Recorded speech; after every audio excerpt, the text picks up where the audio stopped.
Merhabalar, kanalıma ve mutfağıma hoş geldiniz. Bugün sizlerle birlikte kebapçıların o meşhur ekmeği olan, yani pidesi olan tırnaklı pide tarifi paylaşacağım. Yapımı oldukça kolay, mayalama süresi oldukça kısa ve çok lezzetli bir ekmek. Umarım sizler de bu ekmek tarifini evde benimle birlikte dener ve beğenirsiniz. Buyurun videoya geçelim. İyi seyirler dilerim. Ekmeğimizin yapımı için yoğurma kabının içerisine 2,5 su bardağı ılık suyu alıyoruz ve içine bir paket kuru mayayı ilave ettikten sonra iyice çırpıp mayanın açılmasını sağlıyoruz.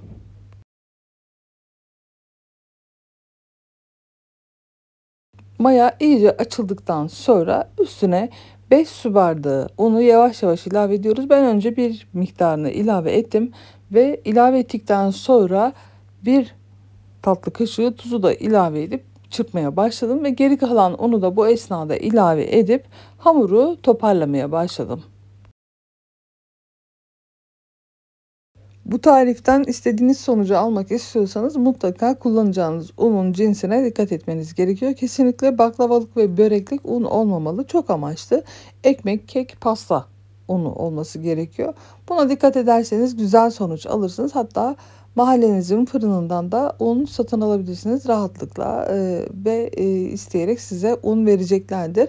Gördüğünüz üzere yarım su bardağı daha un ilavesi yaptım. Kapta bir müddet daha yoğurup toparladıktan sonra hamuru tahtanın üzerine alıyorum ve güzelce yoğurmaya başlıyorum. Ele yapışacak, tahtaya yapışacak, zor yoğrulan bir hamur olacak. Yapış yapış bir hamur olması lazım ama özlü, uzayan güzel bir hamur elde edeceğiz.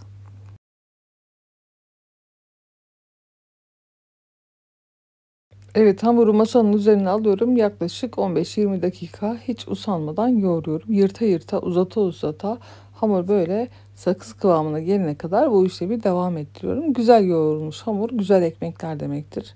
Her zaman hamuru hangi tarifi yaparsanız yapın iyice yoğurmaya dikkat edin. Hamuru hızlıca yoğuruyorum ve hemen bezeye ayırma işlemine geçiyorum.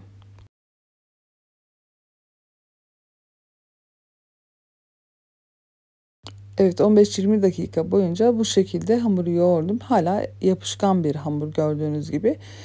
Sofraya yapıştıkça da bir yerden hamur kartıyla ara ara sıyırarak aldım. Ama yoğurmayı bırakmadım. Artık pürüzsüz bir hamur oldu. Şimdi kıvamı sizlere göstereceğim. Ve bu hamuru yoğurma kabının içerisine alıp 15 dakika boyunca dinlendirmeye bırakacağım. Size hamurun son kıvamını göstermek istiyorum. Bakın çok güzel bir kıvam var. Hamur şöyle bir toparlıyorum ve yoğurma kabının içerisine hamuru aldıktan sonra üzerini kapatıp 15 dakika boyunca hem hamuru dinlendiriyorum hem de biraz mayasının gelmesini sağlıyorum.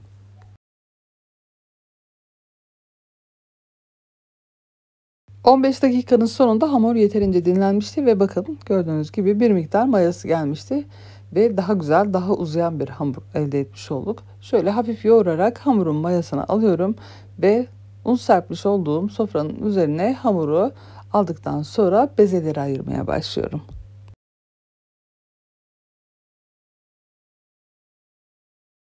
Hamurun masaya yapışmayacağı miktarda un serptikten sonra hamuru masaya aldım. Bir miktar toparladım. Çok fazla yoğurmuyoruz. Burada sadece yuvarlak bir hal aldırdıktan sonra ortadan ikiye bölüyoruz ve istediğimiz küçüklükte ya da büyüklükte ekmekler yapabilmek için bezeleri ayırıyoruz. Ben önce 8 tane hamur yaptım ama daha sonrasında biraz daha büyütmek istediğim için 7 parçaya tamamladım. Bütün hamurları canınızın istediğince büyüklükte bezeleri ayırdıktan sonra üzerlerini örtüp 15 dakika kadar daha dinlendirip hamura işlemleri uygulamaya başlayabiliriz.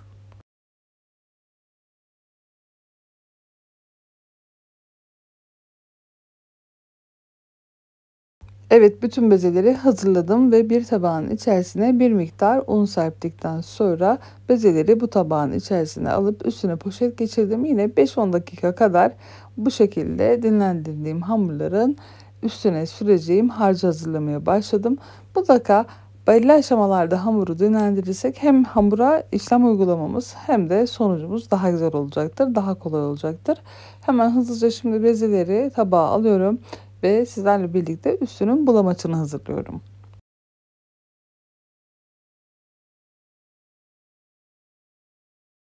Evet, hamur dinlenirken şimdi ufak bir kabın içerisine bir adet large boy yumurtayı kırıyorum ve üstüne 2 yemek kaşığı dolusu yoğurt, 2 yemek kaşığı dolusu da su ilavesinden sonra güzelce çırpmaya başlıyorum.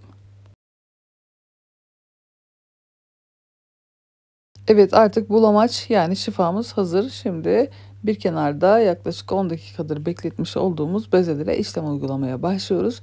Bakın, bezeler olduğundan çok daha büyük hale gelmişler. Çok kısa bir süre içerisinde gayet güzel yer mayaları gelmiş. Şimdi bir miktar un serptiğimiz masanın üzerinde hamurlara şeklini vermeye başlıyoruz. Gördüğünüz üzere elimle belli bir miktarda, belli bir boyutta hamuru açıyorum. Herhangi bir merdane ya da oklava kullanmıyorum. Ve yaklaşık bir çay tabağı büyüklükte açtıktan sonra hazırlamış olduğum bulamaçtan üzerine güzelce yediriyorum. Ve tırnak uçlarımla hamura şeklini vermeye başlıyorum. Hamura dikine tırnakladıktan sonra şimdi eline tırnaklıyorum ve hamurun şeklini değiştirirken biraz esnetiyorum. Elinizden geldiğince esnetebilirsiniz ve hamuru uzatabilirsiniz. Bu esnada tırnaklarınızla çok bastırarak hamuru delmemeye özen gösterin. Hamuru delmeyin ki biraz hamur kabarsın ve yumuşamaya bir zemin oluştursun. Bakın, şimdi alırken böyle biraz esneterek büyütüyorum ve hemen bu hamuru tepsinin içerisine yolluyorum. Evet, hızlıca bütün ekmeklerimi aynı şekilde hazırlamaya devam ediyorum ve hepsini tepsiye yerleştirdikten sonra son olarak sizlerle şöyle bir paylaşmak istiyorum ve 10 dakikada tepside mayasının gelmesini sağlıyoruz. Hemen böyle hızlıca pişirmeyelim. Biraz yer mayası gelsin. Yer mayası geldikten sonra fırınımızı en yüksek ayara alıyoruz ve ben fanlı pişirdim. Dilerseniz fansız bir şekilde 5-6 dakikada, dilerseniz benim gibi fanlı şekilde 8 dakikada içine sine sine ekmeğin pişmesini sağlıyoruz.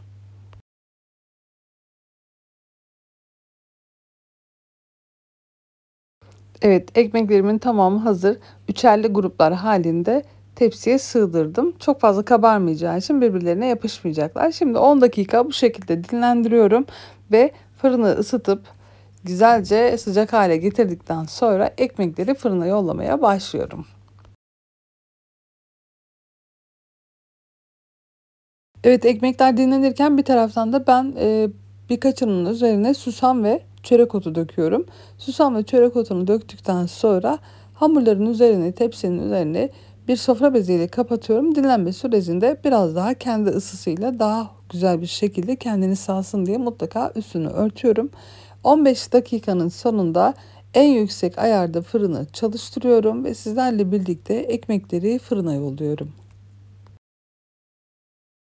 Evet, ekmekler dinlenirken ben fırını çalıştırdım ve iyice ısındıktan sonra ekmekleri fırına yollamaya başladım. Biraz üst raflarda tutuyorum ekmekleri ve mutlaka öncesinde çok iyi ısıtıyorum. Gördüğünüz üzere alır almaz yaklaşık 1 dakika sonra hemen ekmek formunu almaya ve kızarmaya başladı. Hızlıca kızaracak. Fansız çalıştırırsanız daha hızlı kızaracaktır. Ama ben biraz içini çeksin diye fanlı ayarda çalıştırdım ve yaklaşık 8 dakika kadar bir süre sonra ekmekler rengini aldılar. Mutlaka ekmeklerin lezzetli olması adına ve güzel pişmesi adına fırını öncesinde çalıştırmayı ihmal etmeyelim. Bir sonraki tepsimde hemen alt raftaydı. Onu üste geçiriyorum ve bu ekmekleri bir bezin içerisine sarıp dinlenmeye alıyorum. Evet, gayet güzel bir şekilde ekmekler kızardı ve diğer ekmekler de aynı şekilde biraz da taban bölümünü fırının altına yaklaştırdım. Bakın, çok güzel bir görüntüsü var. Lezzet olarak da gerçekten çok iyi. Ve bu ekmekleri de diğer ekmeklerimin yanına yerleştiriyorum ve bu şekilde e, akşam yemeğine kadar dinlenmiş oluyor. İsterseniz böyle şu an biraz kıtır kenarları bu şekilde de tüketebilirsiniz. İsterseniz soğutup yumuşak haliyle de tüketebilirsiniz. Umarım tarifi ve videomu beğenmişsinizdir. Beni izlediğiniz için teşekkür ederim. Bir sonraki videoda görüşmek üzere. Hoşça kalın.